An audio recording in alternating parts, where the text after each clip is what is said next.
gobierno dijo muy claro, trabajadores de la salud primero, luego personas que viven en residenciales de adultos mayores y en un tercer lugar aparecen los trabajadores de la enseñanza. A propósito de los hogares de ancianos, bueno, van a tener esa prioridad en la campaña de vacunación, lo sabemos, y las autoridades esperan inmunizarlos a todos en un lapso de 48 horas durante los primeros días de marzo.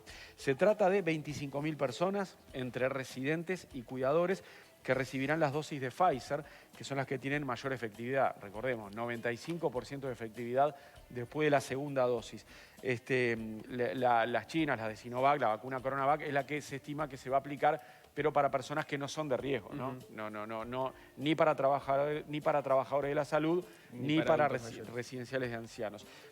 Vamos a hablar un poco sobre la situación de los residenciales y cómo esperan este plan de vacunación con Juan Sparkov, que es el presidente de ADERAMA, que es la Asociación de Residenciales de Adultos Mayores. ¿Cómo le va, Juan? Bienvenido. Bueno, muy buenos días, Mariano. Buenos días a tus compañeros en piso. No soy el presidente de la asociación, soy solamente un directivo nombrado vocero oficial de la Asociación de Residenciales para el Adulto Mayor. Reúne actualmente 180 residenciales en todo el país y poseemos aproximadamente 4.500 plazas a disposición en la parte privada, por así decirlo, porque ya que somos residenciales con fines de lucro. Perfecto. De los aproximadamente 15.000 adultos mayores que se encuentran alojados en residenciales a nivel de todo el país. Bien, Sparkov, ¿cómo recibieron la noticia de que van a ser prioridad al momento de empezar la campaña de vacunación? Por supuesto que con mucho beneplácito y con mucha esperanza en cuanto a la llegada de estas vacunas, porque esto nos permitiría en un futuro trabajar medianamente en una forma más tranquila. Hoy en día los residenciales somos el sector más golpeado de esta pandemia, con un ingreso prácticamente nulo de residentes a nuestros residenciales por temor de la familia y de todos aquellos que puedan pensar que corrían riesgo al exponerlos dentro de un residencial, pero demostramos por suerte que nuestros residenciales son una burbuja sanitaria que hemos logrado contener de la mejor manera posible y con la menor cantidad de casos. Estamos en contacto permanente con el Ministerio de Salud Pública. De hecho, a partir del día de ayer comenzó una serie de charlas. La primera fue a las 10 de la mañana ayer jueves, la segunda fue a las 14 horas, hoy me tocaría a mí a las 10 de la mañana y a las 14 horas se repetiría. Esta charla, dictada por la doctora María Luján Giudici, subdirectora de Salud del Ministerio de Salud Pública, es dirigida a todos los directores técnicos y a todos los propietarios o los que tienen que ver con los residenciales, en donde se van a impartir directivas claras en cuanto a la vacunación que ya se aproxima y que estamos en la segunda línea de administración, por supuesto. ¿Qué es lo que saben hasta el momento sobre cómo se va a organizar la campaña de vacunación en los residenciales estrictamente? Bueno, lo que nos han pedido es que tengamos al día el censo de todos los residentes, de todos los funcionarios para ser vacunados y un consentimiento informado por parte de los residentes lúcidos, que lo van a hacer en forma directa, y los residentes no lúcidos lo van a hacer por parte de su familiar responsable, tutor, curador. Y bueno, con ese listado y con ese consentimiento informado estamos a la espera de que 48 horas antes de la salida a la vacunación de todos los residenciales nos van a llamar telefónicamente para decirnos y darnos la hora y el día exacto en la que van a concurrir a administrar la dosis al número de personas que han firmado en forma positiva la administración de esa vacuna. Juan, eso es en cuanto a las novedades. Está claro, Juan, que la vacunación no es obligatoria para nadie, por más que puede haber una obligación ética para los trabajadores de la salud, por ejemplo, como dijo el ministro, pero ahí los residenciales van a tener que persuadir a muchas personas que de repente no quieren inocularse. ¿Cómo se van a asegurar de que la mayor cantidad de residentes se vacunen? El tema es el siguiente: al no ser obligatorio, la obligación de todo director técnico médico es asesorar y basarnos en lo que dijo el ministro Salinas. Es una obligación moral el hecho de administrarse una vacuna al personal que si bien la mayoría de los funcionarios no están relacionados directamente a un curso de haber sido enfermeros, están relacionados sí a la salud, porque están cuidando permanentemente a adultos mayores. Yo me limitaría a las palabras del señor ministro. Es una obligación moral y ética el hacerlo por el bien de los demás. Simplemente eso. Pero los Y el residentes... asesoramiento, en cuanto desde el punto de vista médico se refiere, está en todos lados. Todo el mundo ya sabe los pros y los contras que a nivel mundial se habla de la vacuna de Pfizer, que es la que nos va a tocar. Pero más que eso, y el hecho de que el Ministerio de Salud Pública designe esta vacuna como una de las que sea administrada en los residenciales, no podemos hacer más que eso. Asesoramiento y buena información. Y a ver, está claro que el cuidador suele ser como un referente para la persona que está ahí viviendo en un residencial, ¿no? Tampoco es obligatorio para ellos, pero de alguna manera les van a exigir a los trabajadores que se vacunen todos para que den el ejemplo ante los residentes. Yo creo que exigir no podemos, no estamos autorizados para exigir, no podemos acosar a un funcionario a decirle si no te administras la vacuna no puedes seguir trabajando. No, ¿por qué? Porque con la vacuna no termina acá el tema recién empieza. Después de la primera dosis tenemos 21 días más para la segunda dosis, después de la segunda dosis tenemos una semana más y permanentemente tenemos la obligación de usar los elementos de protección personal. Esto que nos está asesorando tanto el Ministerio de Salud Pública y que hemos llevado adelante a rajatabla como se está exigiendo para poder cumplir que en todos los residenciales que se pueda o dentro de lo posible no ingrese el virus. Esto se va a prolongar en el tiempo. Calculamos como meta julio, por ejemplo, el mes en el que podemos ver si se van a bajar un poco los brazos, pero hasta el momento tenemos que seguir como que si nada ha pasado. Yo creo que la obligatoriedad o no de la administración de una vacuna no está en juego en este momento dentro de los funcionarios, porque antes están las máscaras, los tapabocas y están todos los equipos de protección, que es una barrera física frente a la asistencia de un adulto mayor. Sparkov, ¿cómo evalúan desde Aderama la decisión de no vacunar a los pacientes terminales? Yo no lo diría tan así porque concreto todavía no hay. No estaríamos hablando de una discriminación, no podemos hablar de una discriminación tampoco, no tenemos concretamente esa información. Yo creo que la vacunación está limitada específicamente a todos aquellos que no estén cursando una enfermedad en agudo, no pueden estar con picos febriles en ese momento y no pueden estar en un periodo no menor a los 90 días de haber adquirido el COVID. Después lo demás, yo creo que es todo discutible entre el director técnico del residencial, que cada uno de ellos tiene el suyo, y el médico de cabecera del residente. O sea que de por sí ya tenemos un porcentaje de residentes que pueden no estar en condiciones de administrársele la medicación por determinados motivos. La medicación viene dirigida a todo el mundo. Llegado el momento, cuando haya que inocularlo, ahí en ese momento se va a decidir definitivamente cuál sí y cuál no, porque puede haber un pico febril, puede haber algo que esté cursando, o puede haber un paciente terminal que hacemos casi imposible poder salvarlo de alguna u otra manera y mucho menos protegerlo con una vacuna que lleva un mes de plazo como mínimo el periodo de efectividad, de 100% de efectividad. Perdón, Sparkov, porque no me quedó claro. La decisión técnica de, más allá de la voluntad del residente, la decisión técnica de si la vacuna está o no recomendada o contraindicada contra el paciente, va a depender del médico de cabecera, del residente, del residencial o del Ministerio de Salud Pública. El Ministerio de Salud Pública lo que nos asesora es lo siguiente. Una vez que tengamos el listado en forma positiva para administrar la vacuna en el residente, puede transcurrir desde el punto de vista administrativo y hasta la llegada de las vacunas un determinado tiempo por el cual alguno de esos residentes positivos para vacunarse pueden tener o estar cursando por una enfermedad aguda.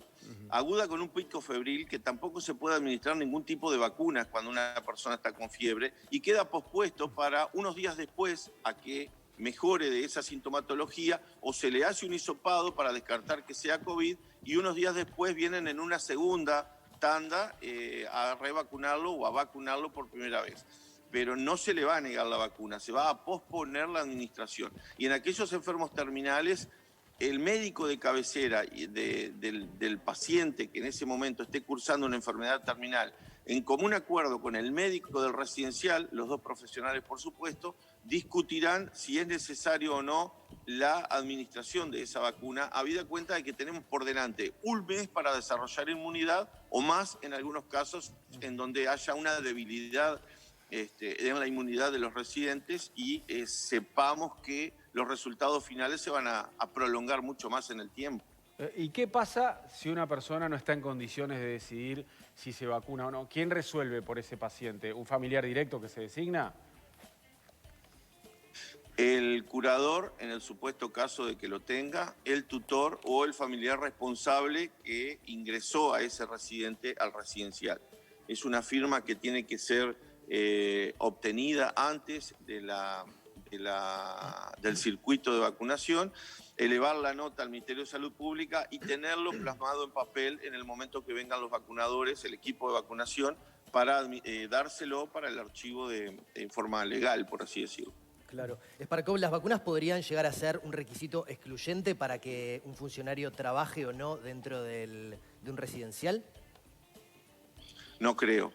No debe serlo y creo que no lo va a hacer por el hecho de que no es obligación en este momento. Si bien se está discutiendo y se está hablando de eso en algunos actores de la sociedad, pero no debería y creo que no se tendría que tomar en cuenta porque eso sería una discriminación ante un funcionario que presenta un currículum en un residencial.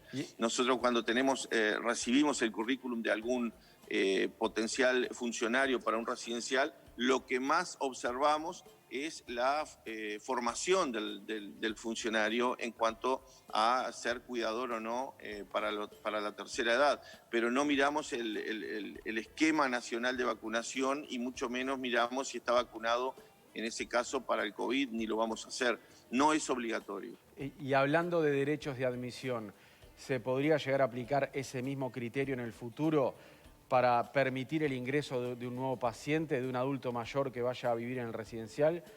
Capaz que, como son empresas, cada residencial hace lo que quiere, ¿no?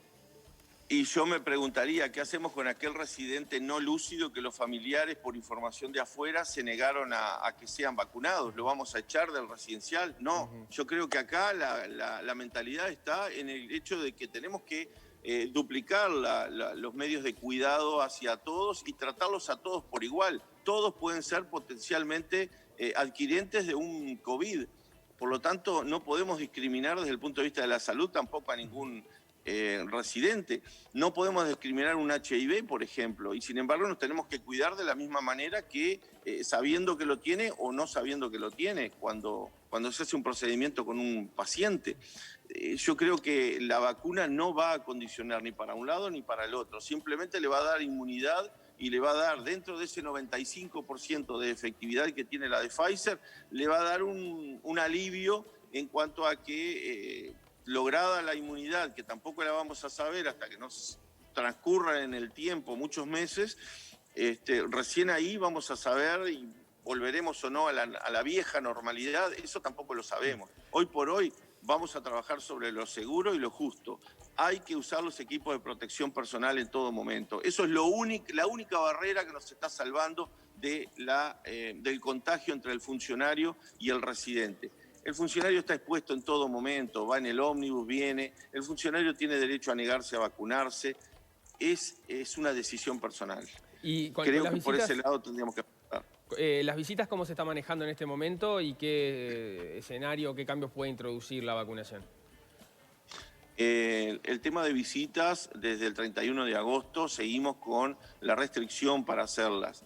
Los residenciales que tienen una planta física que les permita en un patio al aire libre poder recibir visitas, se está organizando por medio de una agenda a un solo familiar por día con una duración de media hora, con una separación obligatoria que se puede interponer un medio de PVC, acrílico o vidrio. No puede haber contacto físico, se tiene que tomar la temperatura al ingreso del familiar, se le tiene que dar alcohol en gel, tiene que venir con sobretúnica, tapabocas y durante la visita de esa media hora pedimos que en lo posible no haya un contacto físico. Y aquel residencial que no tiene una planta física acorde a un espacio similar, están haciéndolo desde la puerta de calle el familiar y el residente en la cancel o detrás de la cancel en forma presencial a una buena distancia y manteniendo una ventilación acorde. De lo contrario, si no se puede hacer por ninguno de los medios, se siguen haciendo videollamadas en todo momento y a toda hora. Cualquier familiar puede hacer una videollamada y hablar personalmente con el residente o directamente hacer una conferencia por Zoom como se está haciendo también.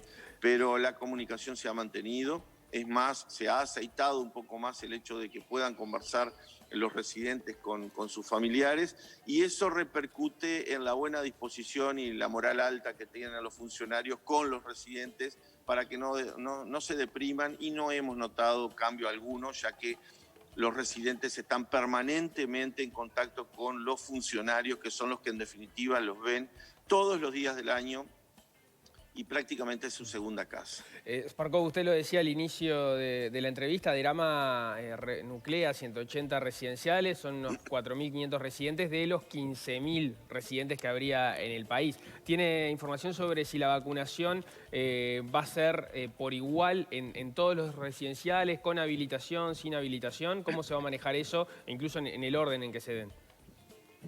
El orden no lo podemos definir, simplemente que cumpliendo con todas las directivas que nos está impartiendo el Ministerio de Salud Pública, del censo, el listado y el consentimiento informado. Después sabemos que hay alrededor de 1.177 residenciales registrados en el Ministerio de Salud Pública. Si están registrados es porque hay un propietario y un director técnico al frente. Por lo tanto, creo que todos están en las mismas condiciones de administrarse la vacunación, si es que están dentro del registro del Ministerio de Salud Pública, o sea que están identificados. Y el paso siguiente, cumplir con estos dos requisitos que está poniendo ahora el Ministerio de Salud Pública, que es el censo y el consentimiento. De esa manera, si todo el mundo cumple con eso, yo creo que no va a haber una discriminación, ni un antes y un después de quién se va a vacunar. Pienso que teniendo ya el sistema de vacunación que se tiene todos los inviernos para las vacunas para la gripe, está bastante aceitado toda esa maquinaria y saben automáticamente a qué residenciales van a ir. Lo único que varía ahora es saber el número de vacunas que tienen que llevar, porque la logística para estas vacunas es muy importante. No tiene que haber desperdicio, no puede cortarse la cadena de frío. Y pienso que de esos 1.177 residenciales, la mayoría va a cumplir con todos los requisitos, por tanto se va a llegar a un buen número de vacunas o muy buen número de residenciales vacunados. Juan, actualmente hay entre 300 y 400 residenciales que están en trámite de habilitación, ¿verdad? ¿Cuánto tiempo lleva concretar la habilitación si uno tiene todo en regla? ¿Ese trámite cuánto dura? Difícil llegar a tener todo en regla, muy difícil, se llevan años a veces poder obtener todo como corresponde y cuando uno termina de hacer toda la parte técnica de bomberos, que es la más difícil, ya tenemos que volver atrás a los vencimientos de los carnets de salud o vencimientos de las vacunas. Es muy engorroso, es muy difícil de lograr. De hecho, a la prueba está que solamente 50 residenciales son los que están habilitados 100% y le dan una habilitación por 5 años y sobre un margen ya final de haber obtenido todos los requisitos. Los requisitos son muchos, son muy engorrosos, es un trámite muy burocrático y creemos que es también muy costoso para muchos residenciales que no pueden lograr por lo menos hacer una instalación que exige bomberos para esto, y es que en cada habitación deba ser colocado un sensor con una central electrónica. Eso es costoso, hablamos de $2.500 a $3.000 más o menos el equipo, más toda la instalación. Después Bomberos también exige o puede llegar a exigir tanques de 500 litros de agua en los techos para eventualmente poder usarlos en caso de incendio. Y nosotros creemos que en un local de funcionamiento de un sistema de residencial en donde existen 8 o 10 funcionarios permanentemente despiertos las 24 horas del día, los 365 días del año, creo que la mejor alarma frente a un foco ígneo va a ser el funcionario que está en ese momento. Difícilmente uno tienda a agarrar un bomberito para apagar un incendio cuando haya un incendio en un residencial, más bien uno tiende a evacuar a los residentes que pueden correr riesgo, y de hecho los casos que hemos visto ha pasado lo mismo. Pero pasan los años y cada vez vemos que no hay una mejora en cuanto a los requisitos que tenemos que cumplir para la habilitación. Seguimos igual en contacto permanente con el Ministerio de Salud Pública y el MIDES, y estamos dándole nuestra opinión para ver si se puede de alguna u otra manera poder lograr una habilitación. Que en definitiva lo que más reforzaríamos ahí sería el hecho de que el propietario sea el identificado número 1 de un residencial y el director técnico como responsable de la salud del local. Por lo tanto, teniendo esas dos personas identificadas, que para nosotros eso sería un registro único nacional de residenciales, lo demás es casi o prácticamente secundario y a lo largo del tiempo se puede ir mejorando. Pienso que tendríamos que basarnos más que nada en el registro único de los residenciales, más que obtener esa habilitación, que incluso hasta las casas alquiladas de la mayoría de los residenciales son casas ya añosas y difícilmente se le puede hacer alguna modificación como exigen determinadas instituciones. Juan Esparkov, integrante y vocero de la Asociación Uruguaya de Residenciales de Adultos Mayores, gracias por recibirnos esta mañana. Gracias a ustedes y a las órdenes, y nos veremos después de las vacunas. Que pase bien, Chao, abrazo. gracias. Chao.